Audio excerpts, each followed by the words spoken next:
Bueno, muy contento de estar con ustedes, muy contento de escuchar las cosas que hemos escuchado.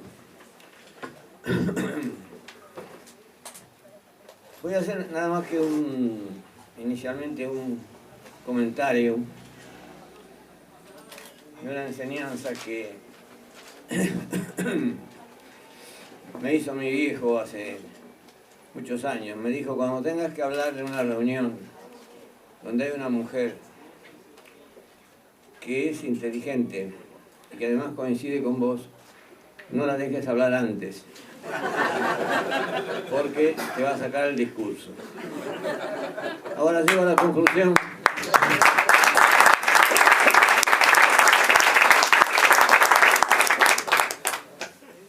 Llego a la conclusión que a determinados jóvenes tampoco se los puede dejar hablar. Entonces, ¿para qué? Yo estuve pensando hoy a la tarde, qué es lo que decía hoy a la noche aquí. Sí, ya lo han dicho. Así que me solidarizo plenamente con lo que han dicho y voy a comentar algunas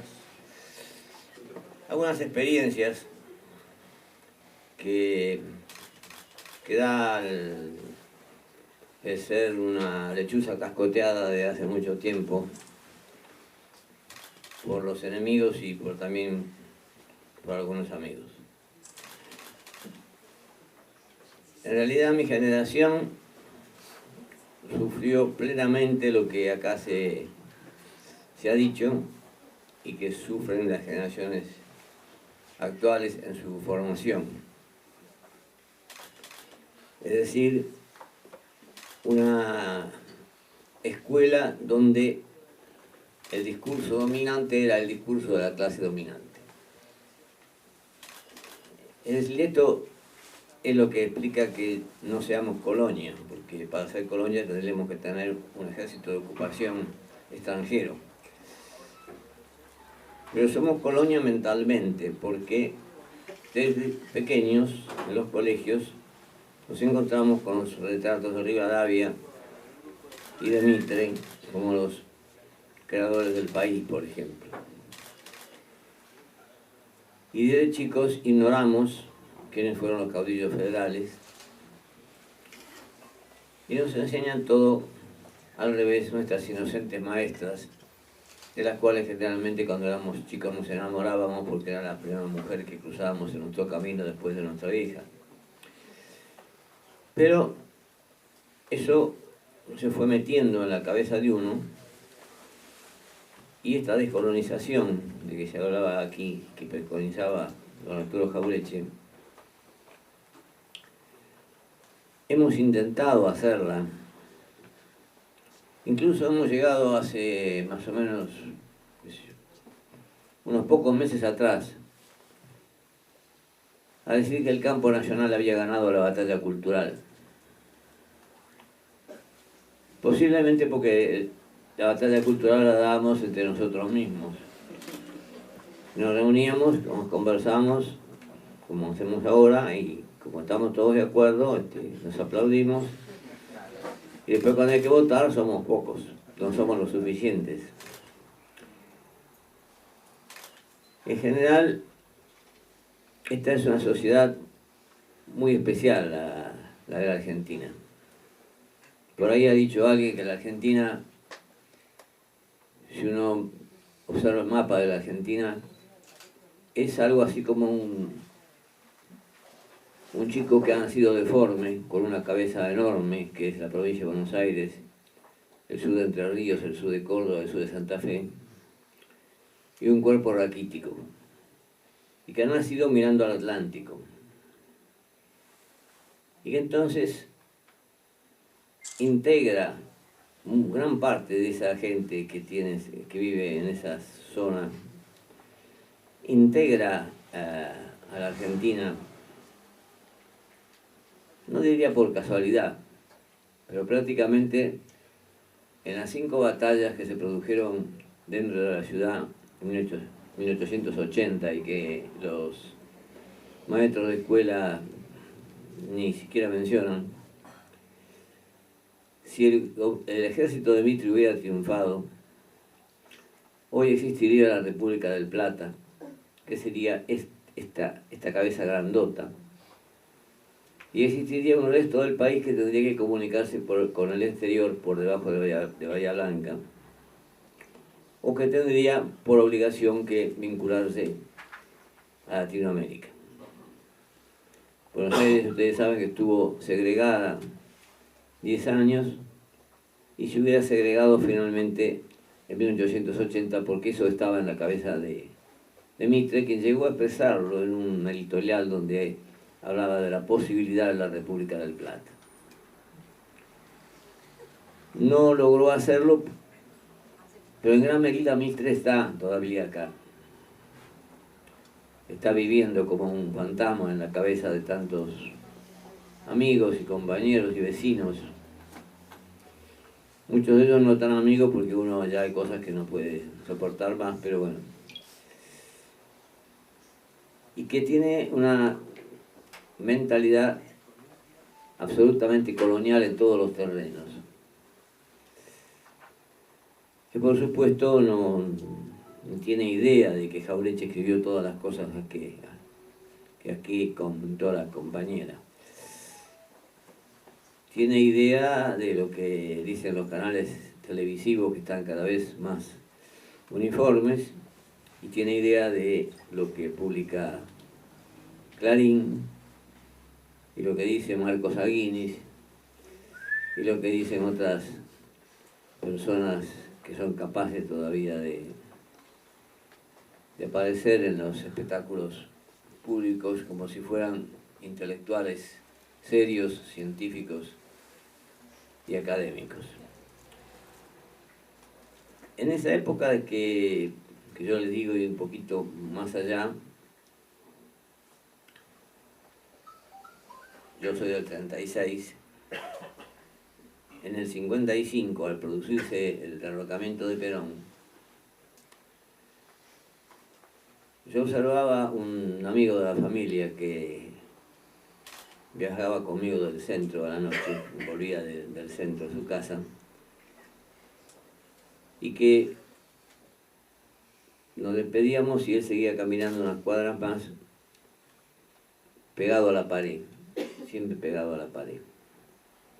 Me extrañaba que lo hiciera y después un día a cierta distancia lo seguí y encontré que iba pegando obleas de Perón vuelve. Era un hombre de la resistencia, un peronista convencido. Eso provocaba después, por supuesto, que esa PB al día siguiente algún gorila del barrio ponía una M abajo, Perón vuelve muerto. Y a la otra mañana alguien del campo nacional le agregaba de risa.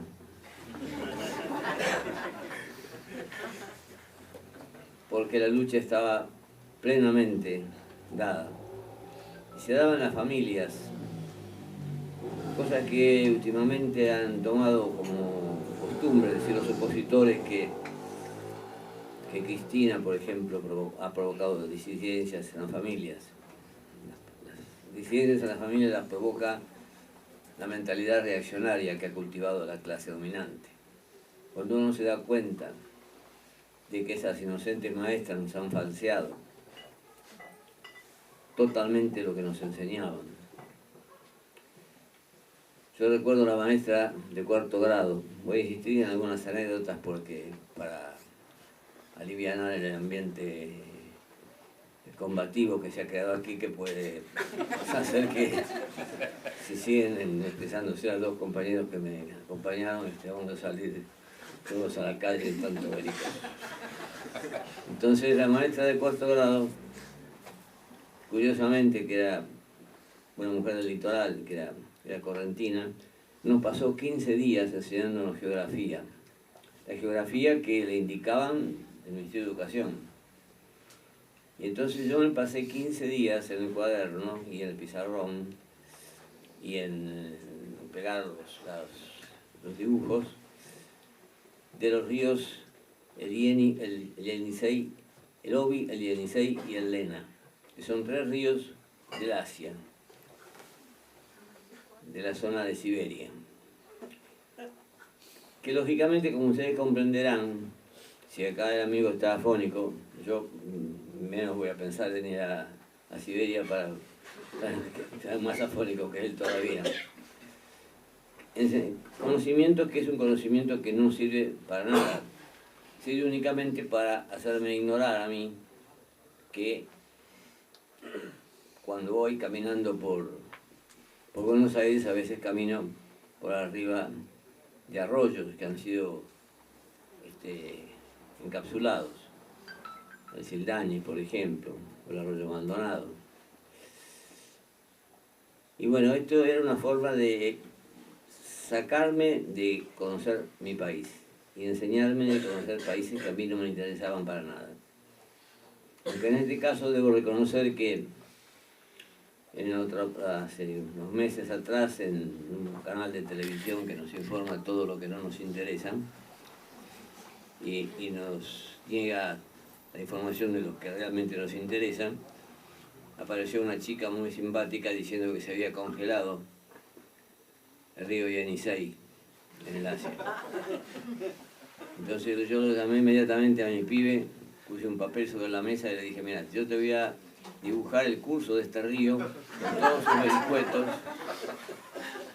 y lo dejé sorprendido. Él se ha creído desde ese momento que yo tengo un conocimiento de geografía mundial. Y yo he aprendido lo que es el río Reconquista con motivo de la vuelta de Perón, cuando fuimos ese 17 de noviembre, el día de la militancia. El profesor Jauretche lo explica bien, porque él dice que como la Argentina entendía que éramos países recientes, jóvenes, y teníamos que absorber los progresos del mundo desarrollado, mandaron a profesores a estudiar cómo se enseñaba geografía en Francia. Y entonces volvieron con el informe y dijeron, en Francia, en París, a los estudiantes se les enseña qué es París, cómo es París, donde ellos viven, donde ellos se mueven. Después se les enseña los suburbios de París. Después se les enseña el resto de Francia. Después se les enseña Europa. Después se termina el año. Entonces, lógicamente tienen una visión difusa de lo que es Estados Unidos, lo que es el resto de Europa, y después un día tienen dinero y viajan a Buenos Aires y se creen que están en el Brasil. Y son sumamente cultos, pero de una cultura que no sirve para nada. Lo peor es que, dice Jauretche, que cuando estos profesores dieron esta explicación, acá la gente sensata que no gobernaba de la oligarquía que gobernó largos años, dijo, tenemos que seguir el mismo ejemplo que los europeos, enseñar tomando como ejemplo. Entonces a los chicos enseñémosles primero París, después enseñémosles primero Francia y después Europa.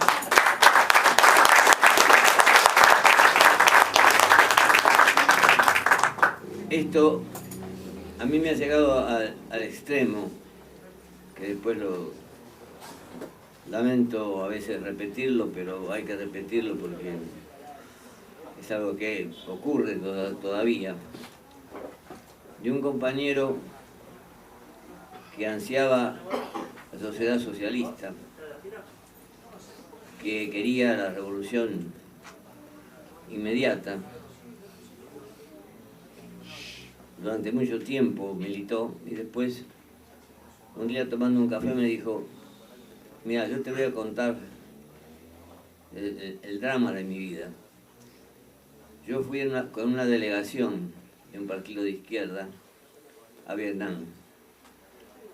Todavía vivía el general Yap, que es el general que hizo posible impedir los avances de los norteamericanos, y que un pequeño país como Vietnam lograra fracasar los intentos de los Estados Unidos de América del Norte. Y allí, a través de un traductor, le hice preguntar a Yap que nos dijera cómo ellos habían logrado semejante victoria, cuál era el método. Entonces el traductor me dice el general que la clave está en conocer profundamente la historia. Nosotros sacamos esa enseñanza y vinimos a Buenos Aires y empezamos a estudiar historia vietnamita todo el día.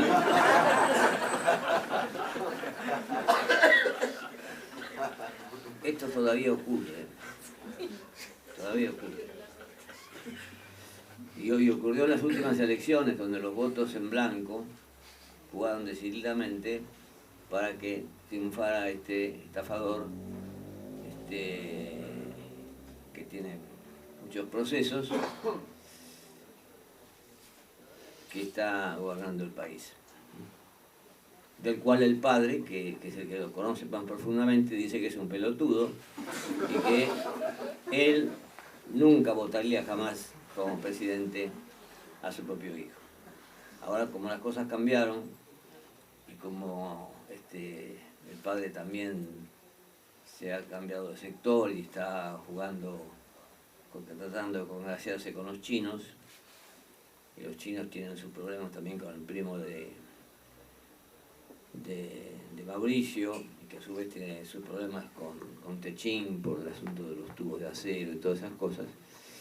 Entonces el padre no aparece, salvo en esto que notaron el otro día que en China lo pusieron al padre en lugar del hijo porque lo conocen al padre.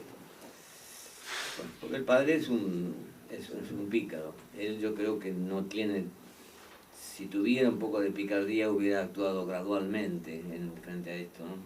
Si la clase dominante es tan encerrada sobre sí misma que, teniendo el poder en sus manos, pone en cada ministerio a un hombre de las multinacionales para tener la certeza de que va a lograr, piensa con eso, transformar el país y terminar definitivamente con el kirchnerismo, el peronismo, el socialismo nacional y todo lo que pueda venir.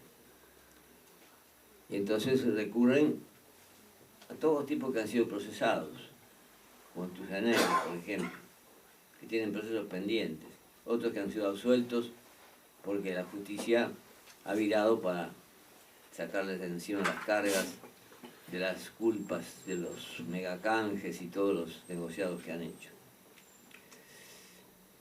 Y bueno, todo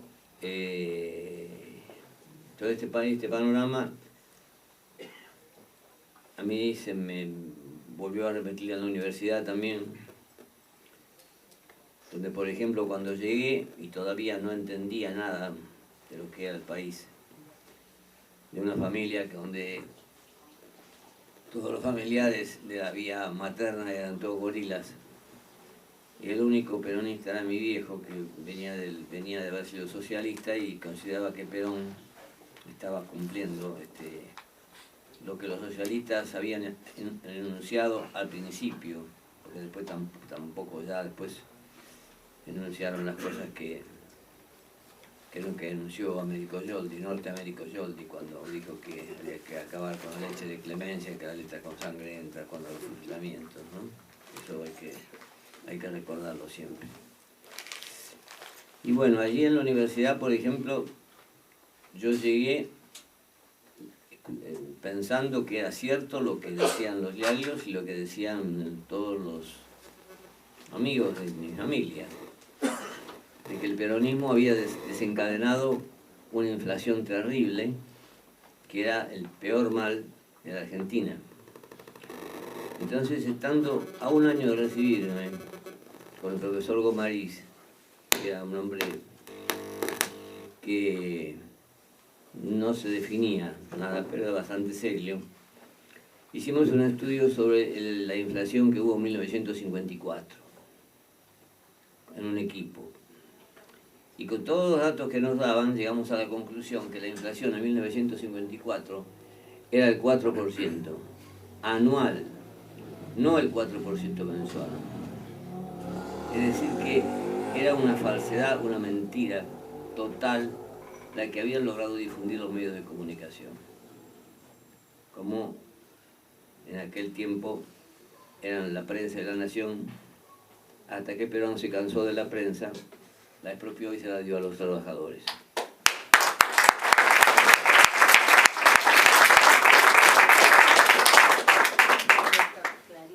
Cosa que yo creo que no debemos inscribirlo en un programa público, de lo que vamos a hacer si llegamos al poder. Pero que Clarín tiene que terminar,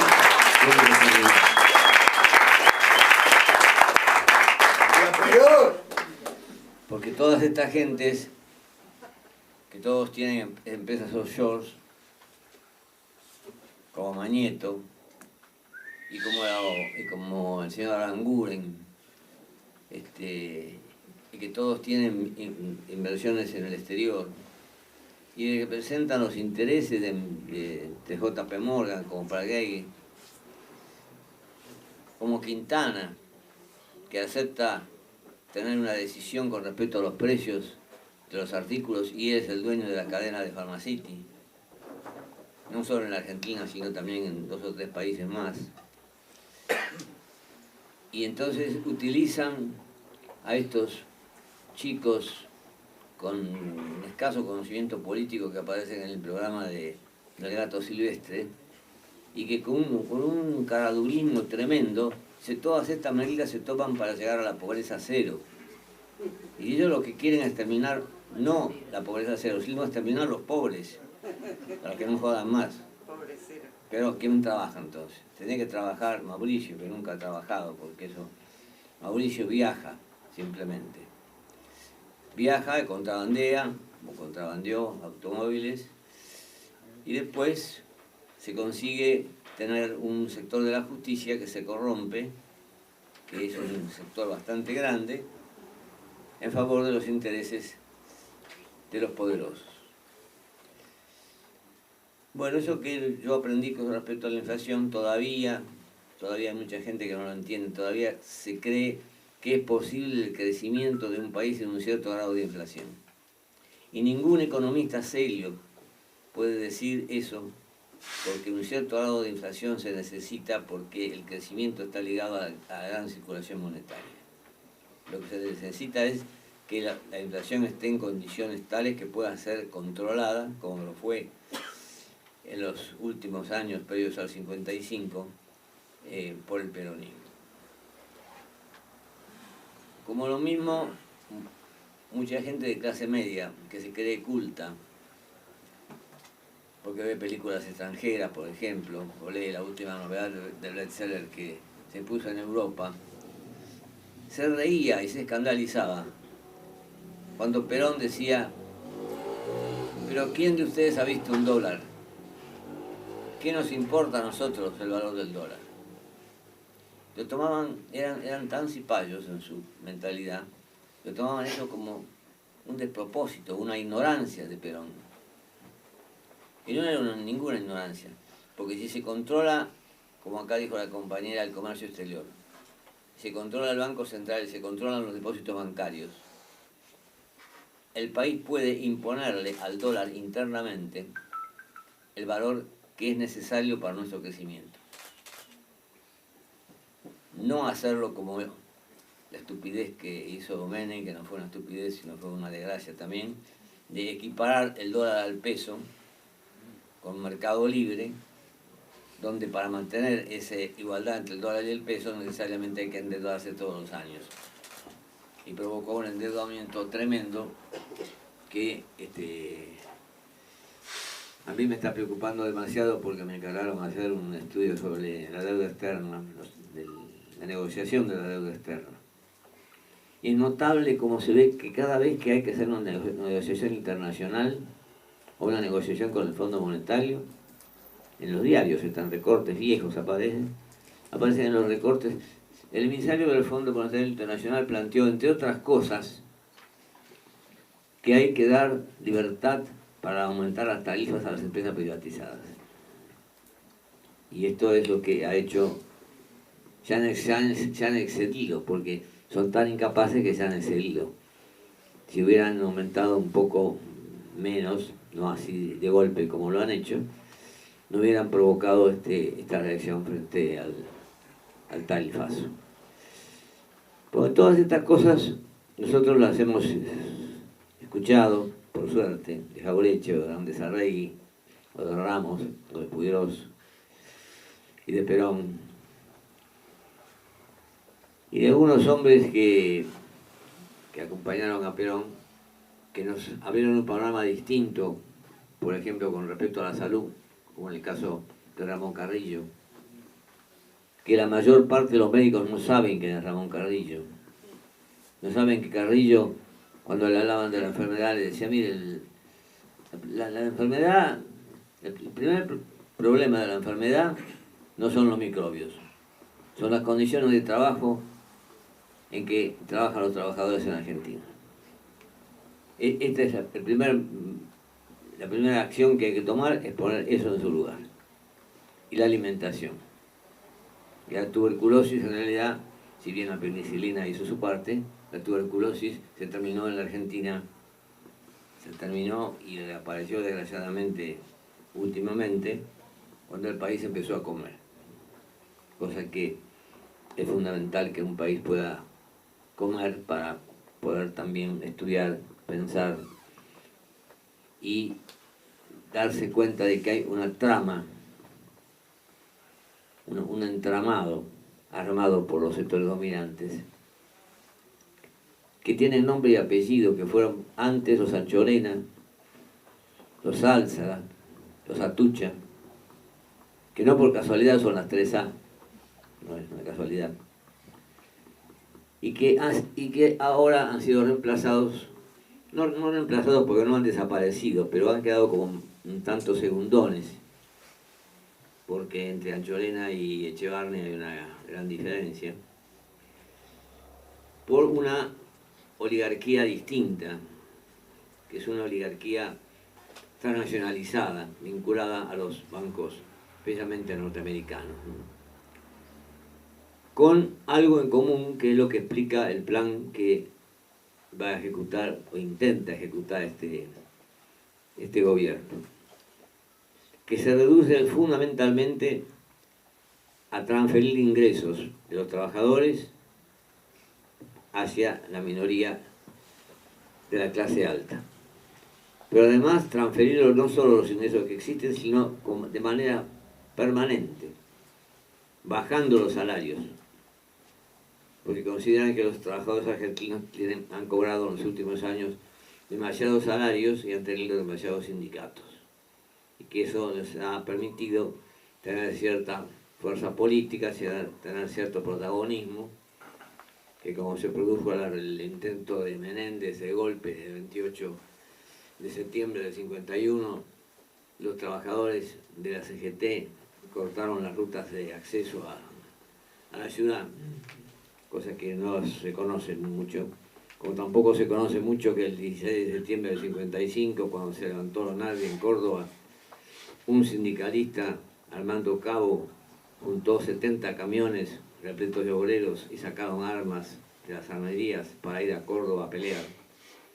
Eso no se conoce porque no es conveniente que se sepa, que los chicos sepan desde ahora que los trabajadores saben trabajar, pero también saben pelear cuando la situación se produce, y que en realidad el nacimiento del peronismo, más allá de la figura insólita, increíble de Perón, en cuanto a su capacidad y de Evita, pero el nacimiento lo dan los trabajadores cuando se ubican en la plaza y no se van de la plaza hasta que Perón es liberado, ¿no? Entonces también una función que acá se dijo y es muy importante es tratar de forzar la renovación de algunas dirigencias gremiales. Yo tuve la tremenda satisfacción de conocer personalmente a Sebastián Borro, a Alfredo Ferrarese, a Di Pasquale, y quizás al que fue, no digo el más importante de todos, pero que fue una figura sensacional por su capacidad y su entrega, que fue Germán Abdala. sé perfectamente que la clase trabajadora genera, como todas las clases, genera tipos que se acomodan, que cuando tienen un auto a su disposición, una secretaria a su disposición, y cuando van al restaurante almuerzan opíparamente y paga el sindicato, se burocratizan, porque eso lo dijo el mismo Perón, de que se burocratizan, hay otros que no se burocratizan.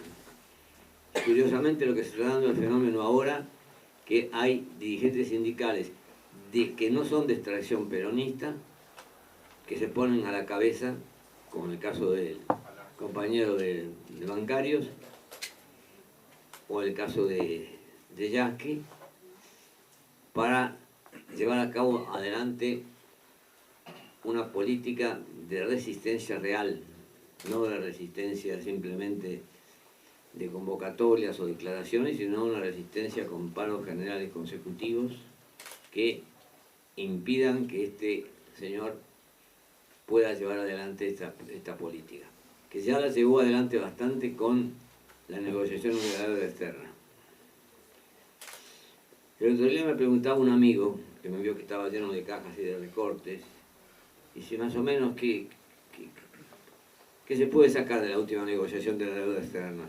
Digo, mira, lo que se puede sacar es lo siguiente, que en la deuda externa había del 100% de novistas, de bonistas, de dueños de bonos, tenedores de bonos, aceptaron el canje de los bonos, el 92%. A través de la política de desendeudamiento que hizo Néstor Kirchner en el 2005 y Cristina Kirchner en el 2010. Es decir, el 92% aceptaron una quita del 50 y tanto por ciento de la deuda. Entregaron bonos por 100 y recibieron bonos por 55. Y quedó un 7% de tipos que son estafadores, vinculados a partidos republicanos, vinculados a Donald Trump, que fue socio de Macri para hacer un emprendimiento inmobiliario en Manhattan, porque se juntan, Dios los cría y ellos se juntan. Y el 7% que queda, que son los buitres, que no es el 7% tampoco, es el 3,5%, quiere cobrar los títulos, los bonos, por el 100% de los bonos, sin ese descuento. Quiere decir que el 92% va a quedar siendo acreedor de los argentinos más o menos en 30 y tantos mil millones de dólares. Y el 3,5%, que es Porsinger, Dart y otros más, que son minoritarios totalmente, van a quedar endeudados a favor de ellos por cerca de 15.000 millones de dólares. Es decir, por la mitad de lo que tiene el mayor porcentaje de bonistas.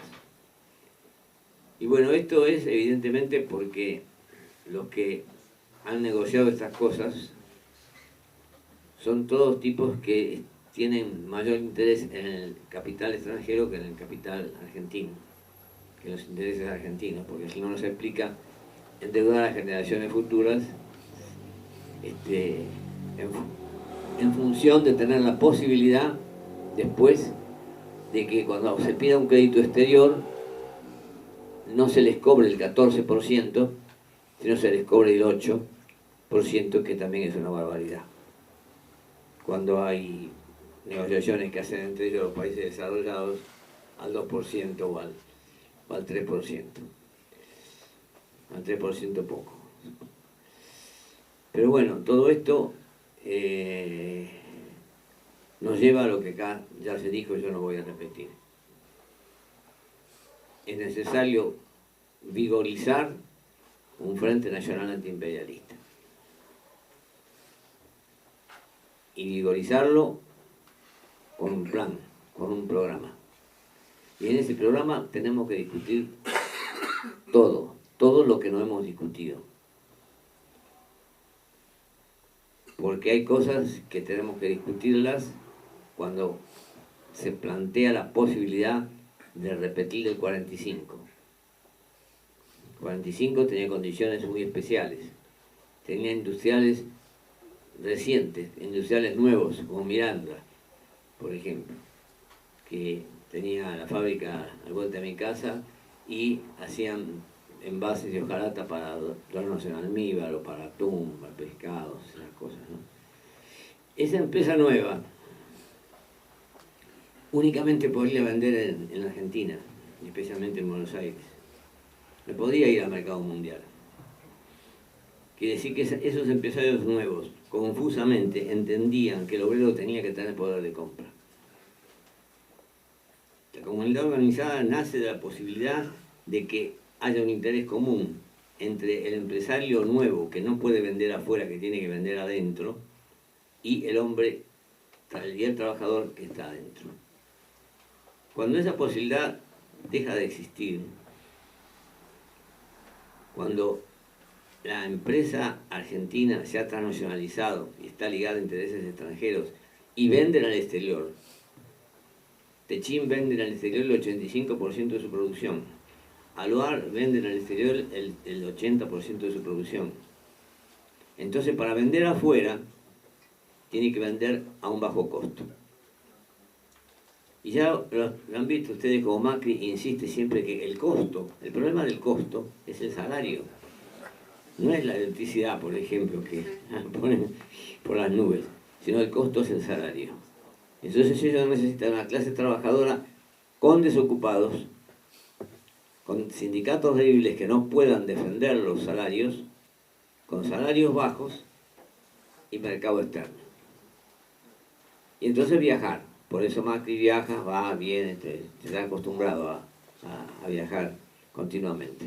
Y si es en aviones, como este señor Lewis del Sur también. Ese es el plan del objetivo fundamental que esta gente tiene. En cierto sentido, es también el plan de los viejos oligarcas que vendían la mejor carne del mundo, muy barata, porque tenían un costo muy bajo, porque el costo de producción argentino es muy bajo dado la renta agraria diferencial, que en la Facultad de Ciencias Económicas no se menciona lo que es la renta agraria diferencial. Se puede hablar de cualquier cosa, de todos los temas se pueden tocar, pero menos se puede tocar el tema de por qué la Argentina acumuló capital. Porque hay profesores, incluso de izquierda en la facultad, si podemos decir de izquierda, ¿va? Se supone que tienen un lenguaje de izquierda, que dicen que el capital se forma por el trabajo acumulado. La parte de salario que el patrón no le paga al trabajador permite acumular el capital. Y resulta que en el campo nuestro había muy pocos trabajadores, porque en el campo nuestro no se hizo el capital de esa manera. Se hizo de una manera más romántica, se hizo con el amor de las vacas y los toros. En la medida en que las vacas y los toros se sigan amando, se van a seguir produciendo crías y ellos van a seguir teniendo esa ventaja que se le ha dado el clima templado, que no nieva, la cercanía del puerto y el aprovechamiento o la usurpación que ellos han hecho de las tierras del gaucho y de los pueblos originarios. Que es algo que apuntaba un compañero recién cuando hablaba de la corrupción. La corrupción está en el inicio de la historia de los argentinos y está en esas familias que tienen policía privada, que viven en countries, que viajan a Europa, como Vittorio Campo, que viajaba a Europa todos los años y venía, y que llegó a declarar que cuando ella sentía una gran emoción y quería volcarla en el papel, la volcaba en francés. Y hacía un poema en francés y después se traducía también en castellano, lo cual es horroroso, ¿cierto? ¿Con qué podemos hablar de identidad nacional en ese caso acá, como decía la compañera? La identidad nacional está en el laburante, fundamentalmente, y en los sectores de la clase media que se acercan a los trabajadores y se consideran parte del ser argentino y latinoamericano. Porque evidentemente tampoco el problema de la deuda externa ni de la liberación nacional se puede lograr desde un solo país. Ya se ha visto lo que ha pasado en Brasil, que es escandaloso. no todos los diarios del mundo no dicen que es escandaloso lo que se ha producido, pero es un escándalo total. Mientras que la muerte de Néstor Kirchner, la muerte de Chávez, ha impedido que el UNASUR actuase como debía actuar. El UNASUR debía haber actuado y el CELAC de una manera decisiva, con declaraciones muy fuertes, no como la declaración que hizo la Cámara de la Argentina, donde tratan de endosarle a Venezuela para justificar lo que ellos se atreven a decir, ¿no? Bueno, yo creo que ya hemos dicho la mayor parte de lo que había que decir, y ahora les toca decir a ustedes, comentar, criticar, preguntar, refutar, porque ustedes tienen que hablar, ya nosotros ya hemos hablado demasiado. Les agradezco.